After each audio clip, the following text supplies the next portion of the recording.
Assalamualaikum warahmatullahi wabarakatuh. Halo teman-teman, semangat pagi ya. Pada video kali ini saya akan coba menjelaskan tentang salah satu tugas kita, yaitu tugas data science tentang analisa bisnis. Dan di sini saya mengambil salah satu studi kasus, yaitu dari bab 5 tentang produk analitik. Jadi di sini kita akan mencoba menganalisa dataset, yaitu dataset online retail ini yang berkaitan dengan produk analitik. Jadi di sini saya menggunakan bahasa pemrograman Python untuk memproses analisa kita nantinya, dan saya menggunakan Google Colabs. Jadi di sini saya langsung jelaskan aja tentang bahasa pemrogramannya dan beberapa analisanya. Di sini pertama-tama yang harus kita lakukan ketika kita ingin melakukan analisa data science, yaitu kita melakukan import data atau import tools yang kita gunakan. Jadi di sini kita menggunakan salah satunya pyplot. Nanti ini kita gunakan untuk grafik, dan pandas ini untuk memanggil dataset kita. Dan tahapan selanjutnya kita akan coba memanggil dataset kita, yaitu di sini datasetnya berupa file Excel, dan dataset kita yaitu dataset online retail. Dataset ini berisikan seluruh transaksi yang dilakukan menggunakan transaksi online. Jadi di sini kita akan coba menganalisa produk apa saja sih yang paling banyak terjual atau dibeli oleh konsumen. Jadi sebelum kita masuk ke analisa, di sini kita harus tahu dulu berapa jumlah data kita.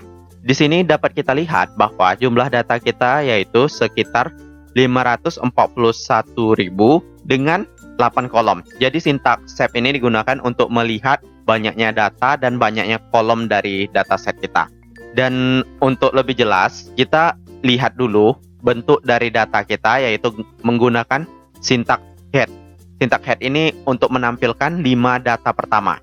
Jadi di sini kita lihat bahwa terdapat ada kolom invoice, stock code, deskripsi, quantity, invoice date, unit price, customer ID, dan country. Jadi data inilah yang akan kita lakukan analisa nantinya. Dan sekarang kita masuk ke bagian analisa kita, yaitu tentang produk analitik. Hal pertama yang akan kita analisa yaitu quantity distribution. Di sini kita untuk mengetahui banyaknya produk yang terjual. Jadi di sini kita menggunakan plot atau grafik untuk melihat seberapa banyak sih produk itu terjual. Dan berdasarkan grafik ini dapat kita lihat bahwa banyaknya terjual itu yaitu berada pada rank dari 0 ke atas sampai 10. Itu maksudnya paling banyak transaksi di sini. Dan di garis ini merupakan transaksi juga sih, tapi tak begitu banyak. Dan dapat kita lihat pada grafik ini bahwa ada di sini produk yang nilainya minus. Dan ini yang harus kita analisa. Kok bisa minus? Soalnya ini kan penjualan. Bisa jadi dan konsumen itu melakukan refund atau cancel. Jadi ini sebenarnya produk ini tidak kita butuhkan. Selanjutnya kita yaitu melihat deskripsi data. Jadi kita menggunakan describe. Di sini kita melihat kolom dari quantity tersebut. Di sini dari kolom ini terdapat yaitu sebanyak 541.000 data, di mana nilai rata-ratanya itu sekitar 9,55, dan ini merupakan informasi dari kolom tersebut. Seperti yang saya bilang sebelumnya, di sini kita harus menyingkirkan terlebih dahulu stok atau penjualan yang nilainya 0 ke bawah. Karena kan tidak mungkin aja suatu transaksi online itu transaksi nilai stoknya minus atau nilai penjualannya itu minus. Ini bisa jadi terjadi refund atau tidak jadi membeli produk tersebut. Selanjutnya kita akan melakukan filter dulu dari data kolom quantity tadi, yaitu kita lihat banyaknya produk yang nilai quantity-nya atau yang terjual itu besar dari 0. Jadi kita fokus produk yang terjual saja. Dan di sini dapat kita lihat bahwa ada 531.000 data yang nilai kuantitinya besar dari 0. Dan ini data sebelum kita melakukan filter ya, ada 541. Dan sekarang kita set dulu, kan kita menyimpan data tersebut ke dalam variabel df. Jadi kita replace data tersebut dan kita hanya melakukan atau filter data yang memiliki kondisi kuantitinya itu di atas 0 gitu. Selanjutnya kita masuk ke poin analisa kita selanjutnya, yaitu tentang time series number of order. Jadi pada materi ini kita akan menghitung banyaknya invoice number atau banyaknya transaksi yang dilakukan setiap bulannya. Jadi di sini kita mengambil transaksi yang unik dari invoice number gitu.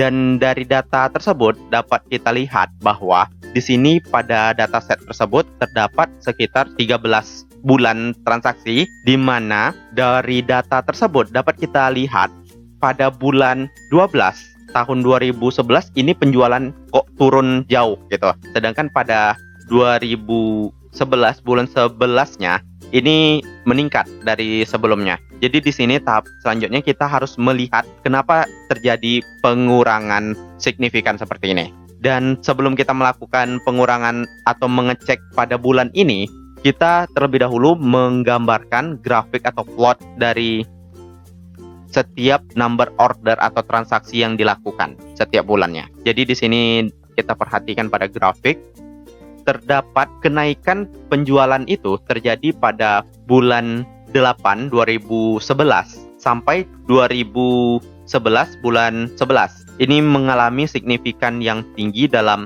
peningkatan order. Jadi di sini kalau dalam produk kita harus memperhatikan produk apa saja yang paling banyak diminati ini karena ini meningkat. Sedangkan pada bulan 12 kok ini turun begitu drastis. Di sini kayaknya ada kendala. Jadi harus kita cek dulu data pada bulan 12 tahun 2011 ini. Dan tahapan ini kita coba melihat ngambil data yaitu di bulan 12 tahun 2011 dan kita lihat nilai min dan max dari data tersebut. Dan di sini kita lihat bahwa nilai maksimal dari bulan 12 itu yaitu berada pada tanggal 9. Jadi di sini dapat kita lihat ini terjadi pengurangan atau penurunan yang begitu signifikan karena di sini datanya itu tidak full month. Hanya berisi data dari tanggal 1 sampai 9. Makanya di sini terjadi signifikan. Berbeda dengan data di bulan lainnya, ini full month atau lengkap bulannya. Dan tahapan ini kita melihat banyaknya data yang transaksinya itu di bawah bulan 12 tahun 2011. Dan di sini dapat kita lihat yaitu banyaknya transaksi sekitar 506.000 transaksi. Dan yang di bawah ini transaksi yang include bulan 12. Jadi ada 531.000. Dan yang kita gunakan yaitu data yang di bawah dari bulan 12. Karena bulan 12 ini datanya itu tidak full month atau tidak lengkap, hanya sampai tanggal 9. Setelah kita melakukan filter, kita tidak memasukkan data bulan 12 tahun 2011 ini, dapat kita lihat bahwa jumlah data transaksi yang unik ini akan berbeda. Di sini kita tidak tampil bulan 12-nya ya. Jadi sekarang kita coba menggambarkan grafiknya. Dan di sini dapat kita lihat pada grafiknya lebih bagus dan pada bulan 8 tahun 2011 ini mengalami kenaikan yang signifikan sampai tahun 2011 bulan 11. Sekarang kita akan menghitung banyaknya keuntungan yang didapat dari penjualan tersebut. Dan kita masuk ke tahapan selanjutnya yaitu kita menganalisa tentang time series revenue. Maksudnya ini melihat banyaknya keuntungan atau penjualan yang didapatkan setiap bulannya. Tadi kan kita menghitung banyaknya transaksi dan pada tahapan ini kita menghitung banyaknya penjualan atau revenue setiap bulannya. Dan dari data di bawah ini dapat kita lihat bahwa penjualan yang paling tinggi itu yaitu pada dari bulan 9 sampai 11. Revenue-nya tinggi. Dan coba kita gambarkan ke dalam grafik. Di sini nampak ya, grafiknya itu naik ke atas. Sekarang kita melakukan analisa mencari customer yang selalu melakukan pembelian produk. Jadi di sini masuk ke teori kita yang selanjutnya yaitu time series repeat customer. Tujuannya yang ini kita melihat banyaknya konsumen yang sering melakukan transaksi. Pertama-tama kita cek dulu data yang menggunakan head. Head ini yang saya bilang sebelumnya menampilkan 5 data pertama. Dan ini datanya dapat kita lihat. Di sini kita menambahkan kolom baru yaitu namanya sales. sales ini yaitu banyaknya penjualan yang terjadi gitu ya, dari hasil kali antara quantity dikali unit price ini. Pada tahapan ini kita coba melakukan grouping, di mana groupingnya itu yaitu data customer berdasarkan tanggal dan nomor invoice. Ini kita group dan kita hitung banyaknya penjualan, habis itu customer ID-nya siapa dan dari country mana. Jadi kalau kita lihat bentuk datanya akan seperti ini, yaitu akan menampilkan data unik dan menghitung banyaknya sales yang terjadi sini. Selanjutnya di sini kita melakukan filtering atau kita mengambil customer yang selalu melakukan pembelian produk atau melakukan transaksi. Dan di sini filter yang kita lakukan yaitu jika transaksi yang dilakukannya itu lebih dari satu dan kita ambil datanya unik. Jadi dari fungsi di sini dapat kita lihat bahwa nilai unik atau nilai yang paling banyak konsumen melakukan repeat pembelian yaitu terjadi pada bulan 11 tahun 2011, yaitu sekitar 541. Selanjutnya kita akan mengambil banyaknya customer setiap bulannya. Tadi sebelumnya yaitu kita mengambil nilai yang transaksinya besar dari satu dan kita unikkan siapa aja sih consumer yang melakukan transaksi itu lebih dari satu. Dan sekarang pada fungsi ini kita mengambil seluruh customer yang melakukan transaksi. Jadi tujuannya itu kita ingin melihat persentase dari banyaknya konsumen yang melakukan pembelian berulang atau repeat transaction gitu ya.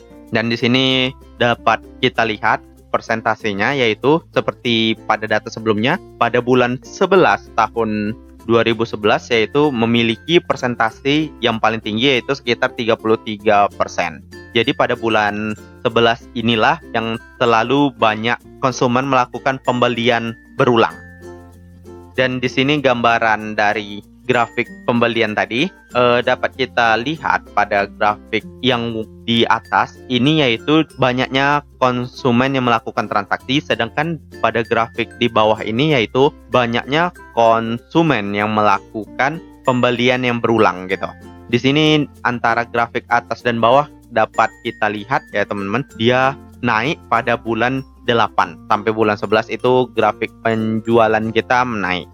Dan sekarang kita masuk, yaitu kita akan menganalisa banyaknya revenue atau keuntungan yang dihasilkan dari customer yang melakukan pembelian berulang gitu. Jadi di sini filternya masih sama, kita melakukan filtering berdasarkan bulan, yaitu kita ambil ID customernya dan kita hitung banyaknya penjualannya, yaitu banyaknya sales. Dan di sini dapat kita lihat masih sama ya, keuntungan paling besar tuh meningkat pada bulan 8 ke atas. Ini terjadi peningkatan penjualan. Dan kalau kita lihat bentuk grafiknya seperti ini, pada grafik ini dapat kita lihat yaitu total revenue itu berpengaruh atau banyak dihasilkan dari repeat customer. Jadi tingginya nilai total revenue all ini, yang biru ini total revenue all, sedangkan yang di bawah ini yang konsumen yang melakukan pembelian berulang. Dan dari grafik ini dapat kita lihat bahwa banyaknya total revenue yang biru ini dipengaruhi dengan karena banyaknya transaksi yang dilakukan oleh konsumen yang berulang dibandingkan konsumen yang baru gitu. Karena di sini kita lihat grafiknya begitu tajam naiknya. Sekarang kita kan sudah lihat bulan mana saja yang naik tadi. Dan sekarang kita akan melakukan analisa produk mana yang populer setiap waktunya. Di sini filternya yaitu berbeda. Tadi sebelumnya kita filter nomor penjualan. Sekarang kita akan menghitung stok code kita. Jadi di sini kita melihat banyaknya penjualan produk berdasarkan bulan. Dan di sini kita lihat bentuk outputnya. Jadi di situ dipisah-pisahkan ya antara ini bulan 12 tahun 2010 ini produk yang terjual dan ini banyaknya quantity produk yang terjual tersebut. Ini tidak tampil semua karena datanya banyak ya teman-teman. Jadi di sini hanya mengambil data pertama dan data terakhir. Sekarang kita melakukan sorting data. Di sini kita ambil aja sampel yaitu data pada bulan 11 tahun 2011 karena itu data paling terakhir kita atau data baru kita. Di sini tujuannya kita ingin melihat produk mana saja yang paling banyak terjual. Jadi kita mengambil 5 produk teratas. Jadi dapat kita lihat bahwa produk teratas itu yaitu dengan stok code 23084, 84526, 22197, 22086, 85099B. Nanti produk ini akan kita lakukan analisa lebih lanjut. Jadi kita akan mengambil 5 produk teratas. Sekarang kita akan melakukan proses regroup berdasarkan 5 item teratas tadi. Jadi yang kita ambil yaitu 5 data teratas tadi ini ya. Kita masukkan ke dalam array kita. Dan di sini kita akan melakukan perhitungan banyaknya produk yang terjual setiap bulannya. Jadi di sini datanya, di sini hanya menampilkan 5 produk yang kita filter tadi, dan kita melihat bulan mana sih yang paling banyak produk tersebut terjual dan produk apa saja. Di sini datanya banyak sampai bulan 11 tadi, dan dari data di sini dapat kita lihat yaitu pada bulan 11 inilah yang mengalami peningkatan yang cukup signifikan dalam penjualan produk tersebut. Kita bandingkan aja dengan bulan 10-nya. Di sini yang produk 22086 bulan 10 itu terjual 3429, sedangkan pada bulan 11 sudah mencapai sebanyak 7908. Jadi peningkatannya cukup signifikan pada bulan 11 ini. 5 produk ini. Dan sekarang kita coba melakukan transpose tabel tersebut. Tadi kan bentuknya seperti ini, di grouping berdasarkan produk. Ini sama aja sih. Dan ini supaya lebih mudah kita lihat atau kita bandingkan. Jadi kita transpose tabelnya. Di sini dapat kita lihat dari data tersebut, penjualan 5 produk ini emang meningkatnya pada bulan 9. Bandingkan pada bulan 8 hanya sekitar 400-an, pas bulan 9 ke bawah atau ke atas nih. Ini penjualan udah sampai ribuan. Dan sekarang kita coba lihat grafik dari perbandingan 5 produk tersebut. Kita ingin melihat tren dari produk tersebut. Dan di sini kita lihat bahwa produk warna hijau ini yaitu 2308 tajam naik yaitu pada bulan 9. Sedangkan untuk produk 84826 yaitu yang produk warna merah ini meningkat tajamnya yaitu pada bulan 10. Jadi tujuan kita melakukan analisa data ini atau insight yang kita dapat, kita harus memfokuskan penjualan pada 5 produk ini karena ini sepertinya trennya lebih tinggi daripada produk lainnya. Jadi tujuan kita ingin meningkatkan 5 produk ini. Tetapi memungkinkan juga kita untuk meningkatkan produk yang lain. Dan di sini kita dapat lihat bahwa pada bulan tersebut, yaitu dari bulan 8 sampai 11 ini, peningkatan penjualan pada produk ini sangat bagus. Jadi ini merupakan salah satu produk yang harus kita prioritaskan karena ini memberikan keuntungan yang cukup besar untuk penjualan kita. Jadi tujuan kita untuk melihat 5 produk teratas ini yaitu atau 5 produk populer ini yaitu kita ingin mengetahui atau memahami tentang konsumen kita itu suka produk mana gitu. Dan juga memberi kita pengetahuan atau informasi yang cukup penting di mana jika misalnya kita ingin membangun suatu sistem rekomendasi, jadi kita dapat melihat bahwa produk inilah yang paling bagus atau direkomendasikannya pada bulan selanjutnya. Karena di sini produk 5 ini sangat tinggi permintaannya. Oke teman-teman, mungkin sekian dulu video kita kali ini. Mohon maaf jika ada kekurangan atau kesalahan dalam penyampaian materi. Akhir kata, wabillahi taufiq wal hidayah. Assalamualaikum warahmatullahi wabarakatuh. Dan salam sejahtera untuk kita semua.